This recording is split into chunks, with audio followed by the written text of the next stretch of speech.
#1 News, ABC7 Eyewitness News at 7 starts streaming now. On this hour of Eyewitness News, the final sprint to Election Day brings some big names here to Illinois. Plus, inside our I-Team investigation on Chicago's forgotten hit, a mob-style murder 35 years ago today, and what Chuck Gowdy has discovered about the case. Car thieves caught on camera stealing from repair shops. Look at that. Tonight, the plea from shop owners.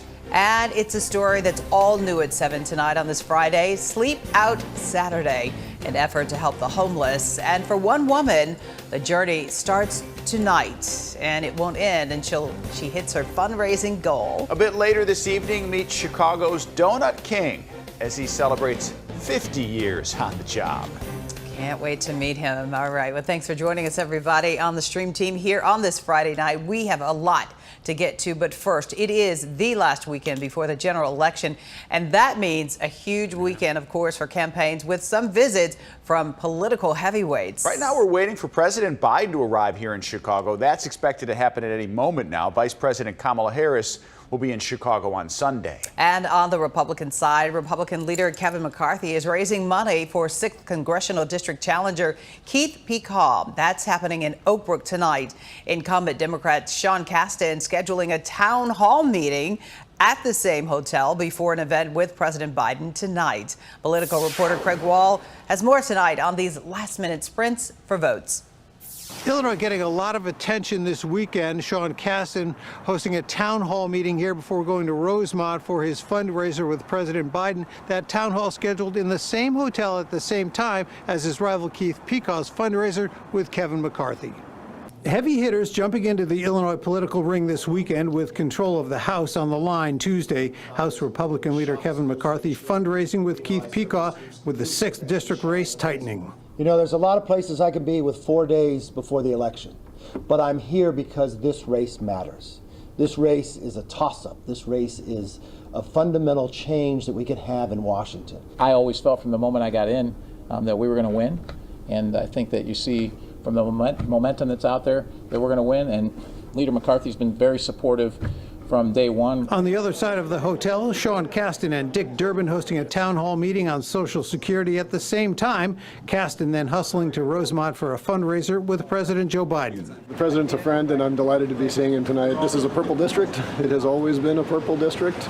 As I've talked to you before, I think our politics is best when all our districts are purple, because it forces you to speak to people all across the election. But in this cycle, you know, every district, it matters. Tomorrow, President Biden will be in Joliet, joined by Congresswoman Lauren Underwood, talking about Social Security and prescription drug costs. Underwood in a battle with Scott Drider in the 14th district that is considered lean Democrat or a toss-up.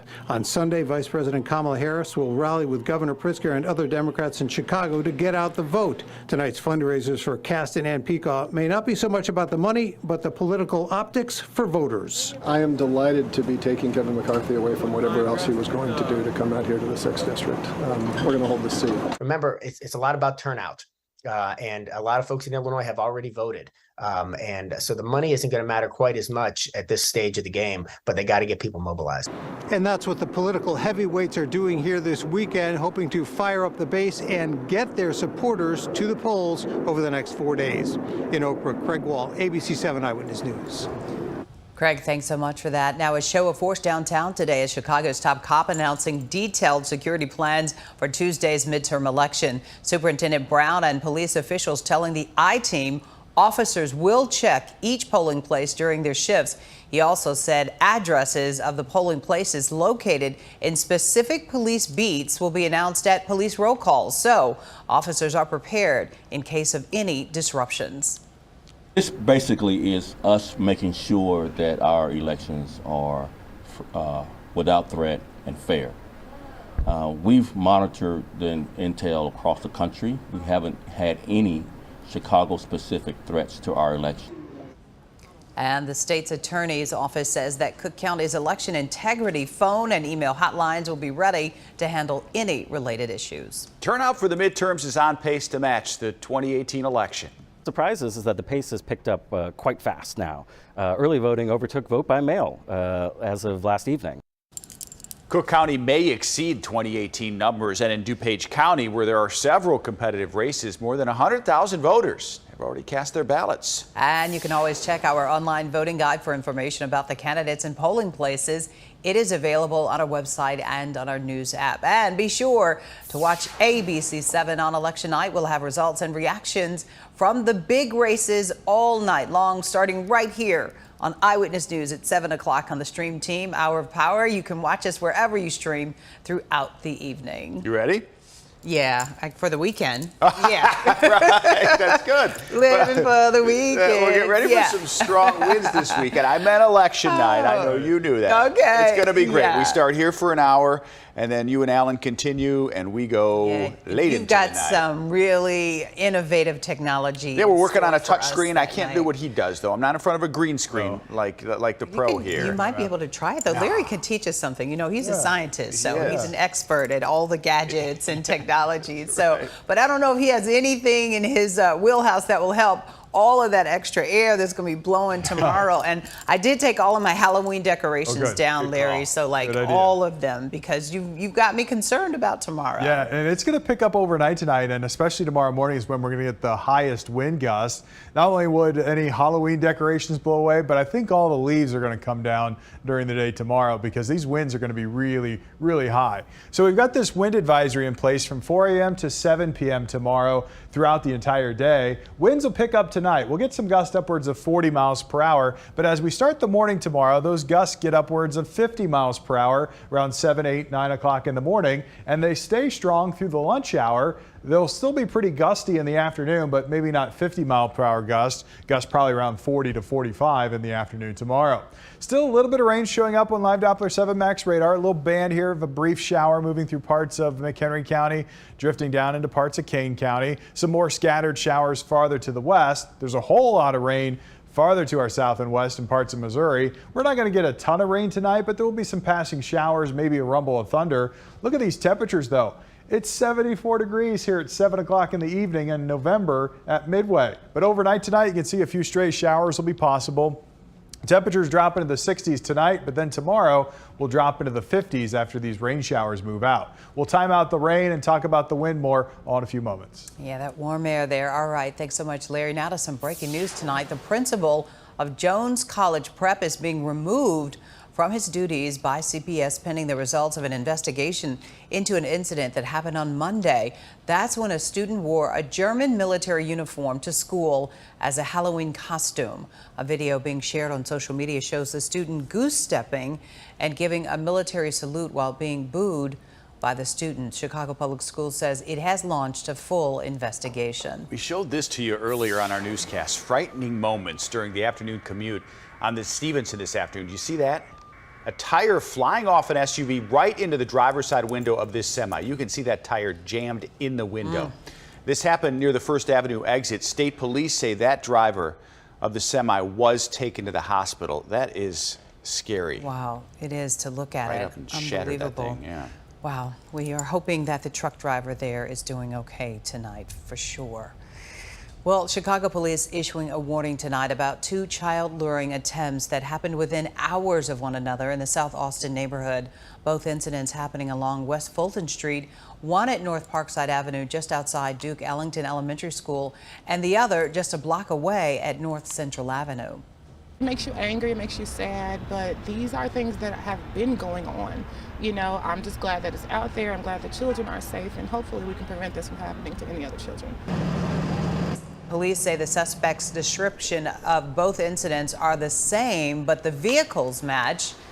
Or is it rather that they are not the same? However, the vehicles do match. They are looking for a white four-door pickup truck with tinted windows. Chicago police looking for help in finding a missing 12-year-old. Sergio Matthews' mother tells us he was last seen outside his school near 90th and Troop just after 3 yesterday. He doesn't have his cell phone with him. Call police if you think you've seen this young man. Brazen car shop robberies are hitting Chicago, and Chicago police say thieves are going after auto repair businesses on the Northwest Side, stealing cars and damaging car parts, all while the mechanics are working inside. At least 5 different shops in Albany Park and Irving Park have been hit this week. One owner telling us that 4 thieves walked into his garage, got into an Audi, and then drove away. I've been familiar with this neighborhood for about 22 years, and I never seen this like this. It's really frustrating, and there's not much we can do about it. Chicago police have issued a community alert, and the shop owners are asking for more police patrols. One person's in custody after they allegedly tried to set a guard shack on fire at the FBI Chicago offices. A CFD spokesperson says firefighters managed to quickly put out the flames, and fortunately there were no injuries. The judge hearing the case of the man accused of attacking Nancy Pelosi's husband revealed today that she had worked with Pelosi's daughter in the 1990s. That means another judge could be brought in to hear this case. Paul Pelosi was attacked with a hammer last Friday at his San Francisco home. David DePape being held without bond on charges, including attempted murder and elder abuse. A preliminary hearing has been scheduled for December 14th. Former President Donald Trump hinting he is planning another run for the White House in 2024. In order to make our country successful and safe and glorious, I will very probably do it again. Okay? ABC News is reporting that, according to sources, an announcement could come as soon as the week of November 14th. People coming together today to help Latino communities grow and thrive in the pandemic and beyond. The Latino Policy Forum hosted its annual luncheon at the Union League Club of Chicago on West Jackson. The theme, Latinos on the Move 2022, and driving growth in Illinois. You recognize that guy? Our Mark Rivera was the MC. ABC7 is a proud sponsor. Well done, Mark, there. Now, there is an effort to help the homeless this weekend that is making Chicago proud. Tomorrow is Sleep Out Saturday. That is where people will sleep outside to raise awareness of homelessness. The event raises money for Bridge Communities, which supports the homeless in DuPage County. And Veronica Horton is going a step further, sleeping out in her car starting tonight until she raises $35,000. She's with us now, along with Tiffany Jones, who's gone through the program at Bridge Communities. Ladies, thanks so much for being with us here on the Stream team. Welcome. Thank you for having us. Veronica, let's start with you. Tell us why you're sleeping in your car. It looks like you're already in it. I am in it. The reason being, I wanted to raise awareness for homelessness. I wanted to raise funds for Bridge Communities. So some have called this, of course, an empathy building night. Tiffany is benefited from this program, and it's great to have you on the program tonight. Tiffany, how did the Bridge Communities help you through this process? I would share that myself and my children were severely misplaced, housing insecure, and going through this program allowed us to be able to afford a home. And so being able to have the security and the project networking of the program has allowed us to thrive after divorce and after losing a home. It has been a great opportunity. They have different programs for the children, for the mothers, and the family as a whole to grow and to just have better forward movement to not be homeless again. So it's a great opportunity. Looking at a lot of photos of you with others and your family, terrific. Veronica, how can people donate to get you out of your car, but more importantly, just to help out such a wonderful cause? They can go to sleepoutsaturday.org and they can just do a general help out. If they specifically want to help out towards my fundraiser to get me out of the car, it's just sleepoutsaturday.org/hope under the stars. Now, in 2015, Chicago Magazine voted Bridge Communities one of the best charities in the city of Chicago, state of Illinois. Tiffany, talk about your experience. You shared a little bit. We saw some wonderful photographs. It looked like graduation pictures of your sons, perhaps. Tell us how instrumental and critical this process was for your survival. There's not enough words to truly express the level of gratitude. Having to mentally, emotionally, physically, and financially just change the way I think, the budgeting aspect of it. I will tell everyone it was not super easy and it was not super hard. It definitely took discipline and just self-awareness. Allowing my children to have an opportunity to see how even after a stumble, you can rise. You can rise really big. Currently working on the younger one that you saw. He's in school right now, graduated. We were able to move back to our own neighborhood, which was awesome, and graduated this past graduation, and just working on different business ventures and growing.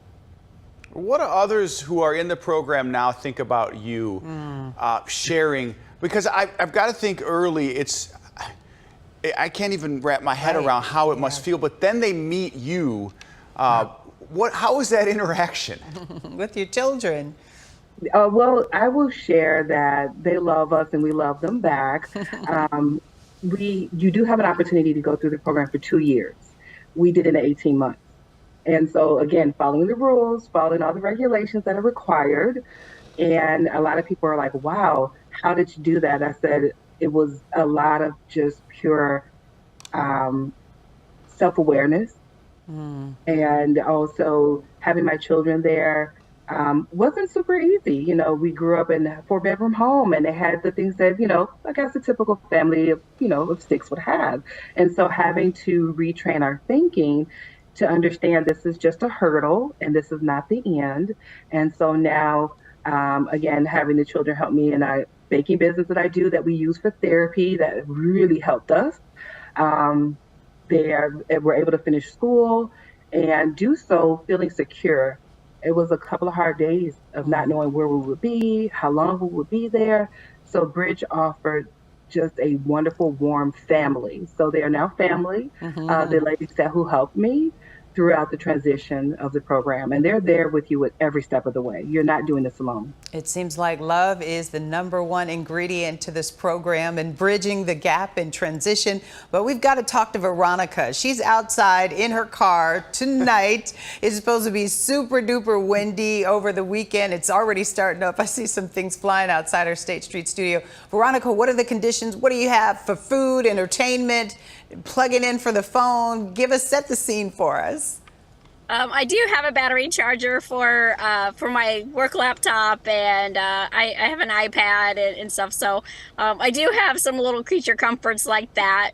The weather, it's wet. It's a little windy out here, but nothing crazy right now. Hopefully it stays dry for you as well. Veronica Horton and Tiffany Jones sharing some time with us tonight. We really appreciate you. Thank you so much, ladies. Thank you for having us. Best blessings to both of you. We have to check in to see how it went for Veronica sleeping in their car overnight. And, you know, for people who are homeless, they have lived that life before. So it's really symbolic how she's sharing. This is what it's like. Right. You know, Tiffany talked about it was a test, but this is really all of her testimony. Because now she can share it with us and other people. She made it. And sharing that, I think that's why I wanted to ask you. You have to share that experience, and people relate to that who are going through the same struggles she did. She really opened up after you asked that question too. Great to share. You know, it was inspirational. Chicago's Christmas tree, it's starting its journey to Millennium Park. Now you can meet the family who donated it. See, don't talk about me and my early Christmas joy. Plus, the largest jackpot in the history of the world. Oh my goodness, it's up for grabs this weekend. Massive layoffs at Twitter just a week after Elon Musk took control.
Ooh, that looks nice. Yeah, I think that is the calm before the storm, because tomorrow this city is really going to live up to its moniker. Oh, the old right? Windy City? Yeah. Which was a political moniker. Right. Right? You know, it wasn't. But appropriately. Right. This is literally going to be the case. You know, and Larry's talking about hunker down, tie everything down. I mean, is it going to be that bad? Like, I think it is. Shelter. Right. Blow Veronica's car away. 50 miles per hour. That's why I was asking Veronica. It's going to be windy for her, you know, and really an admirable and honorable thing that she's doing. Yeah, it is. But those make her car shake a little bit. Yeah, because those winds can knock some branches down or around, right? And get all the leaves out of here. Yeah, you know, when we get the winds gusting upwards of 50 miles per hour, you're not talking about a lot of destruction or anything like that. But like you mentioned, tree limbs can come down. And occasionally you get some power outages, kind of sporadic across the area when that happens. So the forecast for the winds calls for those winds to really increase during the morning hours tomorrow. They're starting to ramp up this evening, and they'll continue to get gusty overnight tonight. But it's tomorrow morning when the core of those high winds arrive. We do have this wind advisory in place from 4 a.m. to 7 p.m. during the day tomorrow. And I'll show you the wind plot here of the projected wind gust above 50 miles per hour throughout the morning. Then they drop off at least a little bit in the afternoon, but still very gusty throughout the entire day tomorrow. We got a little rain still showing up on Live Doppler 7 Max radar. A little band of some downpours here moving over Cary, stretching into parts of McHenry, and now pushing into Lake County as well. Some other showers farther to the west. But what will happen as we go through the night is more rain chances will start to creep into the area, especially after midnight. That big shield of rain you see back in Iowa down towards Missouri, that's really not going to move in our area. We're going to get some scattered showers later tonight, though, as this area of low pressure tracks northward. Now, this low will strengthen as it moves in our direction, and that's going to be the main reason why our winds will increase, because of that strengthening area of low pressure. You see the tornado watch box outlined here across northeast Texas into Arkansas. There have been a couple of very violent tornadoes across North Texas with a lot of damage reported down there. So kind of a horrible situation in parts of Texas with really significant damage from very large violent tornadoes. For us, though, we're kind of in the mild air for much of the area. The colder air is creeping closer. It's only 53 in Madison. Compare that to 71 here. Starting to drop off a little bit in Woodstock and DeKalb down into the mid 60s, but we're still at 73 at Joliet, 74 at Midway. So it is really very mild here for this part of November and this late in the evening. But the winds have started to increase, some gusts upwards of 30 miles per hour in a few locations. We'll get gusts up to 40 overnight tonight. Temperatures tonight pretty much stay in the 60s for overnight lows. Couple of showers overnight tonight and also tomorrow morning. Winds will be quite gusty during the morning hours. Here is the actual cold front. This will move through around 9-10 o'clock in the morning with a burst of some gusty winds and some rain. After that slides off to the east, temperatures drop off into the 50s during the afternoon tomorrow and will dry out in the afternoon. How much rain? Well, maybe a quarter inch to a half inch of rainfall is a possibility for us overnight tonight and tomorrow morning. But look at the temperature trend tomorrow, 60s in the morning, then 50s and upper 40s as we go deeper into the afternoon tomorrow. Today we had a high temperature of 72, 61 was the low, 54 is the average high, and look at that, we were close to the record. 74 is the record high set back in 1978. So there's the active severe weather down to our south, but this entire system will lift northward, and this is such a classic kind of late fall, early winter type storm where you get the cold air wrapping in on the backside of it and the warm air surging northward ahead of it. And look at these temperatures, 30s and 40s across the plains. So here comes the system bringing us the wind and occasional rain here overnight tonight into the morning tomorrow. Behind that system, well, we'll be in the 60s for Sunday, just like we were here tonight. Tonight we'll drop into the mid to low 60s, windy, some scattered showers, maybe a rumble of thunder. 64 tomorrow, 65 on Sunday. A little cooler on Monday, especially along the lakefront, but we're back in the 60s for Tuesday, Wednesday, and Thursday of next week. Just get ready for that wind, Rob and Cheryl. You mentioned it. It's going to be out there pretty So gusty. what's the hours exactly, Lermo? Probably about 7 a.m. to noontime. Oh, 5 hours. Yeah, it'll be a pretty long period of some real gusty winds. And even in the afternoon, we'll get gusts above 40. Oh, and what time will that stop? Because I'm trying to figure out when I should leave my house tomorrow. Break that Once down. the sun goes down tomorrow evening, the Oh, winter I got to wait till then? Well, you can still go out during the day. Right. You can leave your home. Do up your hair very well, because it's going to be all over the place. Yeah. I know, right? Oh, man. Hey, did you get your Powerball ticket? I did. I bought it. Yeah. Good. Did you buy a lot or a little or just one? Just one. Okay. Are we It only going? takes Would we go one. in three-way if one of us won? We willing to say that on live TV? What are you talking about? If we win. I agree with Cheryl. Well done. Oh, All right. you're saying So we're on our own. if one of us wins, we should split it 3 ways? Yeah, no. Oh, I'll give you 10 million. Okay. I'll give you 10. That's all I want. Yeah, I'll give you guys Yeah, like 10. I could do that. Yeah, Okay. I could do that. So we're willing. I'm willing to also give you 10 million. Yeah. Okay, Chris, y'all you're heard not that. In this. I see you over Right, there that's what I'm pondering it. saying. I don't even know if you 10, Greg is in it. Our director. Greg, really you get add up 10 million. Our director, our producer Michelle gets 10 million. Our teleprompter operator Colette. It's Chris today. Oh, Colette's out. that's right. It's Chris. It's Chris today. He's in. Chris. Right, here's Colette's going to regret not being here. See, well, if you're here, you're here. So Chris gets 10 million. That's okay. You know, so what does that add up to? About 50, 60 million. Yeah, that's okay. we Because can then you afford got it. like 700 million left. Right. Okay. But the person has to pay taxes on it if you Right. get Yes. too. So it might be Like a 400 double mil. Okay, let's even 500 million after everything. Yeah. Right. Take or leave it. Lump sum. Well, let's break it down. You can't live off of 500 million. No, we went through this yesterday. I very much can. I think I can live off 5 mil. Oh, ring that register. So- Okay, that's Greg. Greg gets 15 million. Okay. Tomorrow's yeah, Powerball now expected to be the biggest lottery jackpot of all time. All the lotto fever clearly affecting us, boosting sales too, and putting the jackpot estimation now at $1.6 billion. The jackpot's been rolling over for more than 3 months with 39 consecutive drawings without a winner. Maybe number 40 is lucky.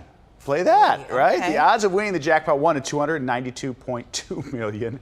Although your odds of winning any prize, much better. Any prize. 1 at 24.9. That means like if you just get one number, you get a couple bucks, right? Oh, yeah. My brother won $4.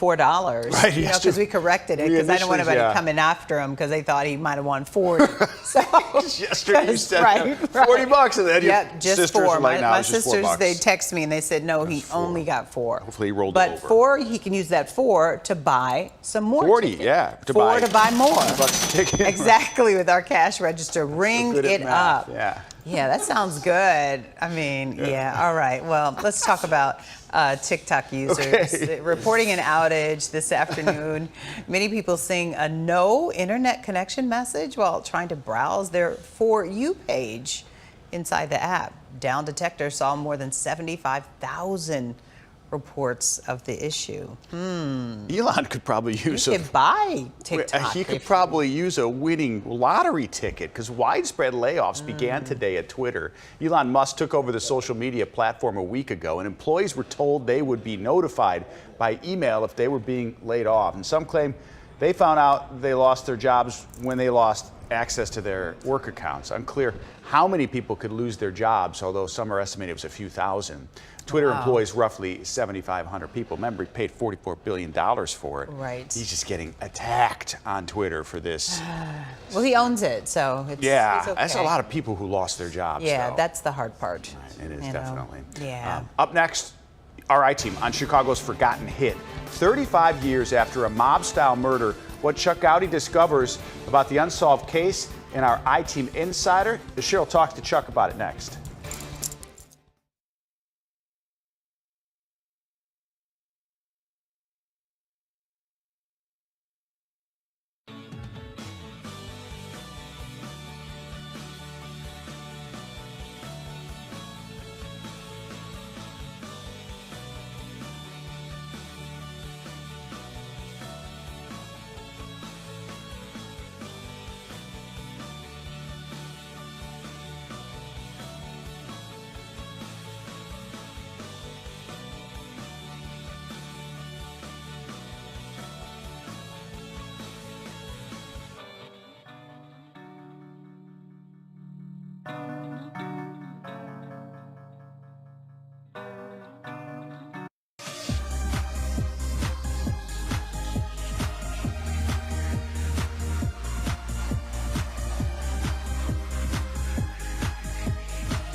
The ABC7 I-team has been investigating Chicago's forgotten hit 35 years ago today. Gasoline executive Charles Merriam was locked in a bitter battle to streamline Amoco gas station operations. He may have paid for it with his life. Our investigative reporter Chuck Gowdy was first on the scene in 1987 and has been looking into a case the authorities have never been able to solve. And he joins us now with what the I-team has found. Chuck. Cheryl, Chicago's forgotten hit happened 35 years ago tonight when Charles Chuck Merriam opened his front door for the last time. The hotshot Amoco executive was wearing pajama bottoms when authorities say he was greeted by a pair of men who have been described to the I-team as wearing Chicago police uniforms, and they promptly killed him. His son tonight says police told him years ago that the hitmen were each paid $6,000 to murder his dad. I'm moving. When Chuck Merriam's body was wheeled away on this day, November 4th, 1987, he was just 52 years old. A few days earlier, Merriam had asked his Amoco bosses for personal security protection, according to his family, feeling threatened by one of Chicago's most successful gas dealers, Frank Melito, who held lucrative city contracts to service Chicago police vehicles. Merriam was implementing a controversial business model change, Midwest Amoco stations being pushed from full-service gas and repair stations to self-serve mini-marts. He thought that the company needed to provide him some level of protection. When he went to visit with these people, is that what it was? Yes. So yeah. Against physical harm? Against physical harm. There was only one person that ever came up, and it was Frank Melito. Melito was tight with Chicago police officials and had connections to top Chicago outfit figures, according to federal prosecutors who had enlisted Amoco and Merriam to help put Melito in prison in 1986 in a tax and mail fraud case. It was against that crime and business backdrop 35 years ago that Chuck Merriam was murdered in a professional gangland-style hit. Suburban and county investigators tonight are examining some evidence they found here in Merriam's townhouse. ABC7 on the scene that day, but the case and public interest would soon go cold. Merriam's son was 25 at the time. Tonight at age 60, Ken Merriam alleges that what actually happened to his father has been covered up for decades. Because two Chicago policemen actually, they were in Chicago police officer uniforms, actually made the shots. They weren't going to try to solve the case because it'd just be embarrassing for the police department. So I actually felt that at that point it would never be solved. And it hasn't been. Although still an open case where new information might be helpful, officials of the FBI, local police, and Amoco would not agree to be interviewed. Frank Melito was among several mob-linked individuals questioned about the Merriam murder, according to FBI records, but was not very cooperative and refused to take polygraph lie detector tests. Not long after the hit, Merriam's son says officers told him they had an idea who was responsible, but not to expect charges. They basically said that this crime will never be solved. These 1990 FBI records obtained by the I-team list several subjects and suspects in the Merriam murder case, including Melito and also convicted career outfit member Mario Ranone, and this man, Renato Ray DiSilvestro, a retired Chicago policeman. It's Chuck Gowdy from ABC in Chicago. The I-team traced former Chicago police officer DiSilvestro to his home here in Las Vegas, where he moved after leaving the department in 1993 following CPD misconduct cases and allegations by the state's attorney that he was connected to organized crime. Other than a month-long suspension from CPD for bringing discredit to the department, most charges were either not pursued or dropped. Despite the FBI listing DiSilvestro as a possible suspect in the past, he vigorously denies a role in Merriam's murder. I could not be in uniform like he's saying.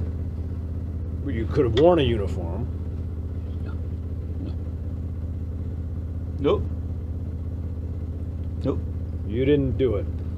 Do what? Kill the guy? No, sir. DiSilvestro has previously fended off questions about crimes, telling the Tribune in 2000, "You asking me to talk about a murder? You gotta be soft, pal. I'm from the old school. I'm not a rat." This CPD pensioner now tells the I-team he was contacted several times years ago by FBI agents. They wanted to start talking about the mafia. I said, listen, I ain't got nothing to say. So if you want to arrest me, but leave me the alone, because as you know, I'm carrying a piece and it's the wrong time. Yeah. And then they would bother me after that.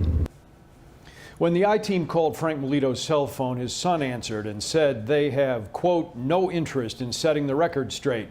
In statements to the I-Team, Amoco executives say the case is too old for comment. The FBI says it's committed to identifying fresh leads, and the Cook County Sheriff says they will actively pursue any new information. Cheryl? And Chuck, what did the I-Team learn during your investigation that we didn't know the past 35 years? Good question. That's a long time, Cheryl. The first thing we learned from the victim's son is this $6,000 figure that both of the hitmen, according to the police, from what they told him, were paid $6,000 per man to kill his father. And then the other thing we learned was that the victim's son was told decades ago not to expect a solution to this case, that it was not going to be solved, nobody would ever be charged. And Chuck, tell us how that meeting with the former Chicago cop happened in Las Vegas. So we got the name of the alleged police officer, the alleged person who was at the scene of the crime that day 35 years ago tonight, and basically just started backtracking public records to see where he might live now. We came up with what appeared to be a good address in Las Vegas, went to his house, and as fate would have it, he was sitting in a cab in his driveway. We walked up, I introduced myself, and proceeded to talk to him for 15 minutes on television, some of which played out in that story. And Chuck, is there any hope that a case this cold will ever be solved? Cheryl, there is always hope in a case like this. There have been cases, murder cases especially, because there's no statute of limitations, that have been solved, even older cases. What it would take is somebody coming forward and providing the authorities with solid evidence, firsthand witness testimony, or somebody who might be sitting in a bar boasting about what they knew happened. Sometimes cases like this are solved that way. But the way things stand right now, it seems very unlikely. The authorities across the board don't appear to have enough evidence to charge anybody, despite what we've put forth in this story and what has been on the record for now 3.5 decades. Chuck, thank you so much for the I-Team Insider Report. Thanks, Cheryl.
Chicago's found its official 2022 Christmas tree. And it is on its way to Millennium Park.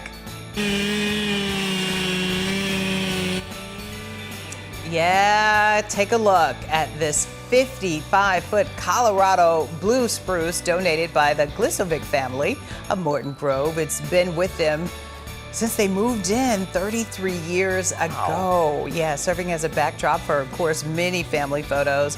But the matriarch of the family says it has outgrown its space and it is time to share the tree with everybody else. We'll miss the tree, but it's a beautiful way to share the tree with the whole Chicagoland area.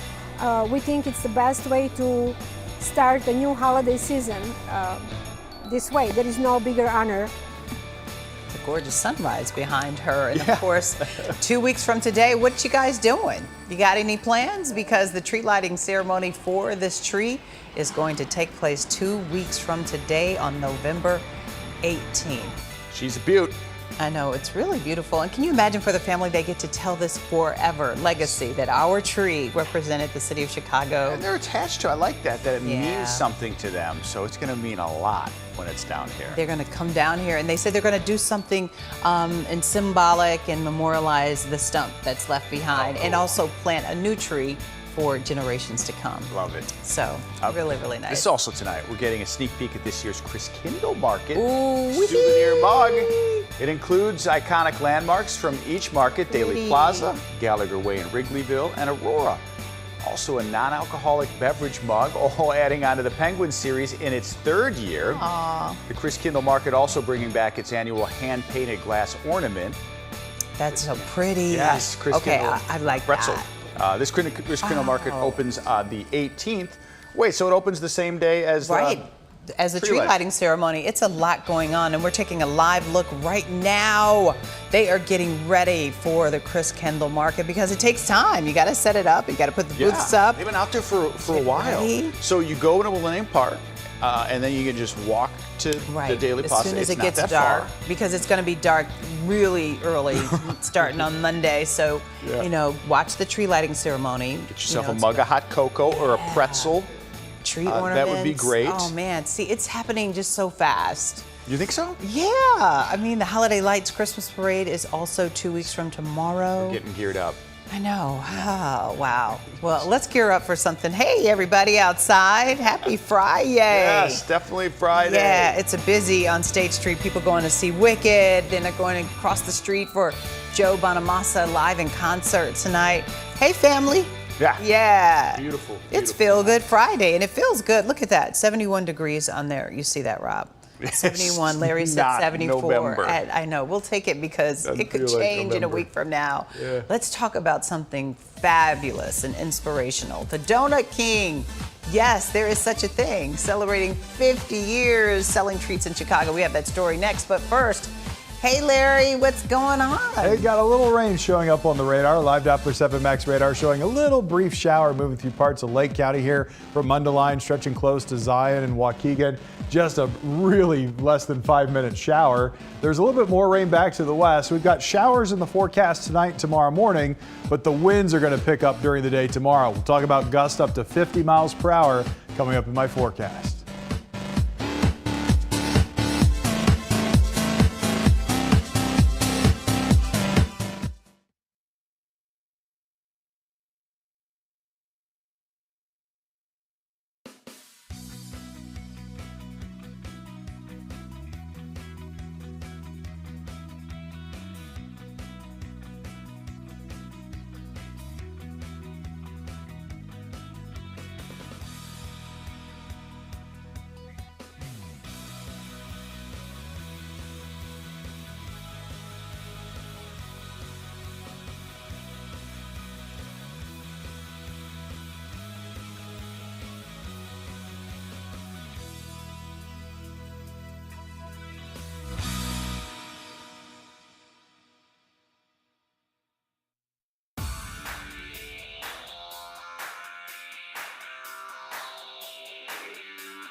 Okay. We're okay. Yeah, if y'all could be here at commercial breaks. They probably are. Who knows? Yeah, you might be here. These 90-second breaks go by like that. Let's talk about a sweet milestone for the Donut King. Burt Bullock is celebrating, 5 decades, 50 years. It's incredible. Golden. Yeah, Evelyn Holmes shares how he makes Chicagoans proud with his delicious old-fashioned donuts. You do 2 pounds of yeast. This morning, 84-year-old Burt Bullock is doing what he's done for the last 5 decades, make the donuts at his beloved old-fashioned donuts. I make my own glaze for my recipe glaze, so it works. People love it. The legendary black-owned business at 112th and Michigan Avenue in the city's Roseland neighborhood has been feeding the community for years, celebrating its 50th anniversary this week. Affectionately known as Mr. B, the octogenarian starts at 6 a.m., working 12-hour days, 6 days a week, earning him the title of the Donut King. People from the community for a long time, they wanted me to open on a Sunday, but I said, we got to have one day off, Bullock's perfected just how long to proof his dough to get the right texture before frying it to a golden color. But that did not stop Mr. B from inventing this Texas-sized donut that is about 4 times the size of a regular donut. He says his secret to success is simple: hard work. The shop sells around 300 dozen donuts a day. It's an item that everybody loves. 99.75% people eat donuts. In recent years, the business has become a family affair, with Bullock's brother, daughters, and granddaughter joining in, with no signs that he is slowing down. I'm a workaholic, been working all my life, so. And, like I say, when you find something that you love doing, you just keep doing it. Reporting from Chicago's South Side, Evelyn Holmes, ABC7, Eyewitness News. Ooh, and Evelyn did not even bring anything I know. back for so us. 3,000, what do you say, 12? Times 12, yeah. He does it, so a dozen, he does 3,000. 3,000. 300 dozen, 3,000 dozen. Times 12, what do you say, 36,000 donuts? Donuts a day. He's making a lot of donuts. That's my calculator. Let's get a shot. I'm a journalist.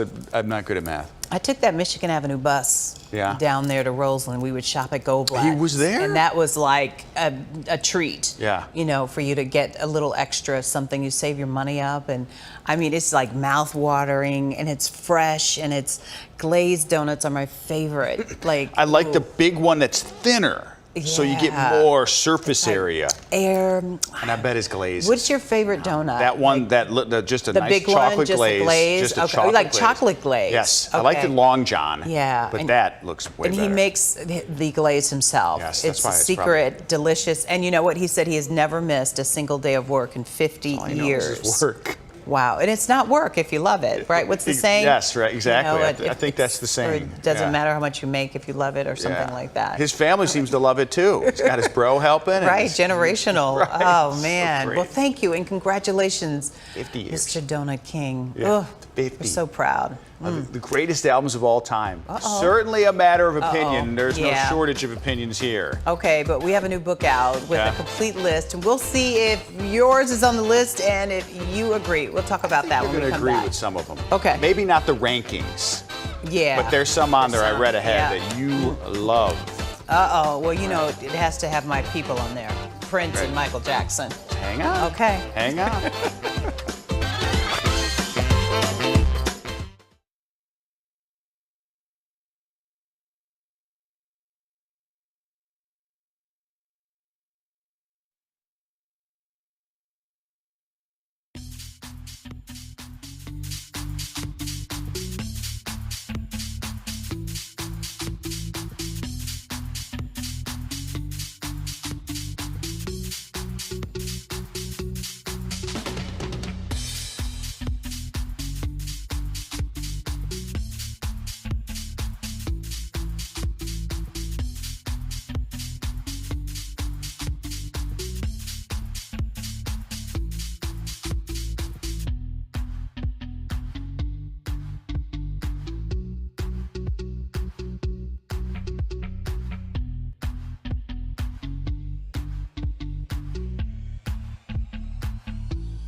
Can I All make right. a quick correction before your family texts and tells me that I'm looking terrible to at see. math? Yeah. So the Donut Miss King. Adriana's gonna call you. Yes, right. The Donut King. I'm looking back at Evelyn's script. 300 dozen donuts a day.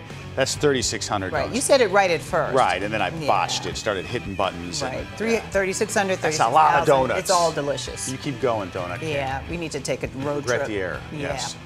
Okay, it's a Feel Good Friday. That was a Feel Good story, right? Yeah, it Feel Good was. Friday, and we're talking about a new book that's sure to spark debate. Already is here. Chris, our floor director, is questioning everything about it. Hey, you did. We're going to try and answer for you. It's called The 500 Greatest Albums of All Time, and it's based off. Right? No, we're not. We're going to do 10. It's based. Yes, we're doing all 500. It's based off a list Rolling Stone magazine put together a couple years ago by polling artists, journalists, and more. So let's take a look at the top 10.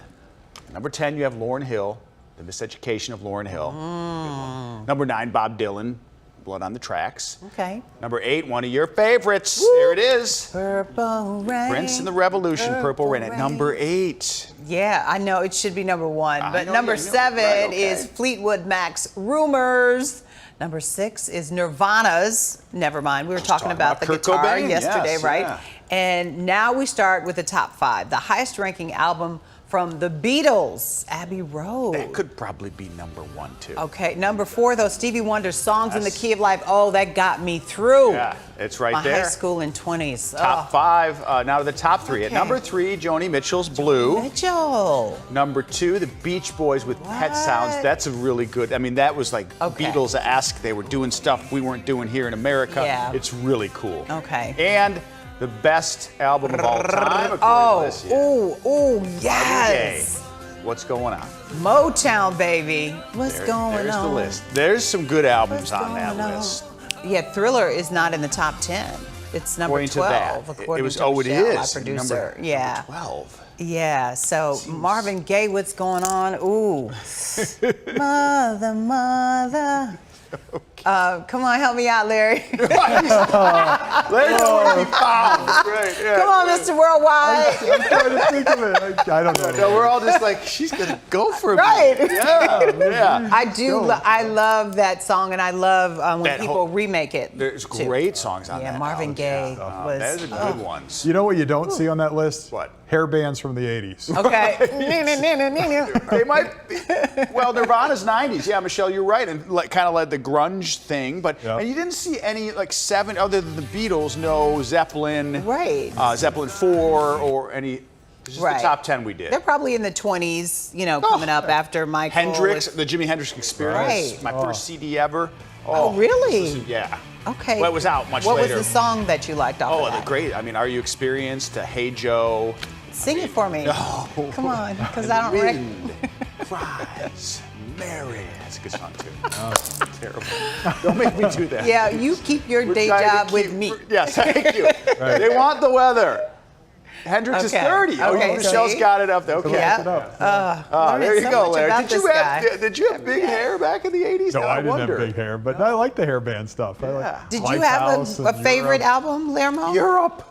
That we're talking? Anything we mentioned that, The final countdown from Europe was great. That was a great. First concert I I had ever the saw. cassette. That's what you had to say the album back in the 80s with the cassette. Hope they didn't get all chewed up. Yeah, I've got Prince and the Revolution, Purple Rain on LP, on vinyl. That's awesome. Old school. I've got old school. Yeah. Oh, it's a good album. Sounds so good. Okay. Don't All right, you let's talk a agree? little weather. Yeah, oh yeah. Yeah. Stevie Wonder. That's a line from Stevie Wonder. Oh. Yeah, that's sounds so good. Don't you Did agree? you hear my lyric from Jimi Hendrix? I thought that was really. That was a lyric. Okay. It was. Yes. I'm gonna be your backup singer. So you remember the song "Everyone Knows It's Windy"? Yeah. Everyone knows it's windy. We could sing that while I do the weather. Yeah. It's gonna get real windy done. Okay, go ahead, Larry. So just take it away, okay? Here, let's look at the forecast. A few showers, maybe an isolated thunderstorm overnight tonight, but the winds are going to pick up. And tomorrow morning, the winds will be quite strong, upwards of 45 to 50 plus mile per hour winds during the morning on Saturday.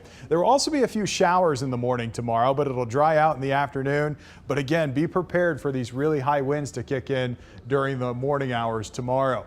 We've got this wind advisory in place, and I'll go back to it here. You can see it covers the entire area from 4 a.m. to 7 p.m. And what we'll see is the winds pick up a little bit overnight tonight, But really during the core of the morning is when those winds have the potential to gust above 50 miles per hour. The winds do let up a little bit in the afternoon, but still very strong gusty winds throughout the afternoon tomorrow.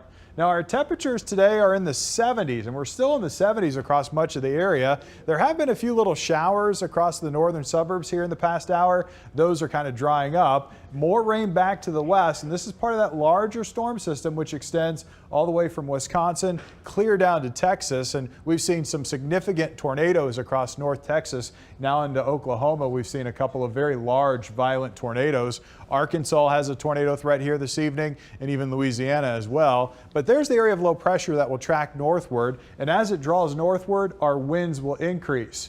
This is quite a temperature gradient too. We're in the 70s here locally, 54 in Madison, only 39 degrees right now in Des Moines. It's down to the low 60s in Woodstock and out towards DeKalb, but still 71 at O'Hare, 73 at Midway, and even 71 at the lakefront. Winds are picking up. We're getting some gusts now above 30 miles per hour, and overnight tonight we'll have some gusts above 40 miles per hour. Most of the evening will be dry. After midnight, a couple of showers, maybe a rumble of thunder pushing through, and then occasional showers during the morning tomorrow. This line of rain, which will swing through around 9, 10, and 11 o'clock in the morning, that's the actual cold front pushing through. And we could get some really gusty winds with these showers in the morning, but then behind that little band of rain, temperatures, they'll be dropping into the 50s during the afternoon tomorrow. Not a lot more rain coming our way, maybe a quarter inch to a half inch, but when you look at the temperature trend, it's going to turn noticeably cooler in the afternoon tomorrow, with temperatures dropping into the low 50s and those winds staying quite strong throughout the day tomorrow. So today we had a high of 72, 64 was our low, 61 rather was our low. Tonight we'll drop into the mid to low 60s with widely scattered showers and a couple of rumbles of thunder. Tomorrow morning we'll have some rain with those high winds. Fall back Sunday, and look at this, Rob and Cheryl. Sunset Sunday? No. 4:38 p.m. Nice the rest of next week, but there it is. Yep. Boo. Hopefully the Bears will win on Sunday. The game will be over by then, maybe with a win. Before we want to show you this, we want to take you out live to O'Hare right now. President Biden is about to arrive at the airport. We've got a crew there on the ground, and the president's campaigning with Democrats today. Vice President expected tomorrow, tomorrow, this weekend, ahead of Tuesday's general election. And of course, the president will be attending a political event tonight, and tomorrow he hits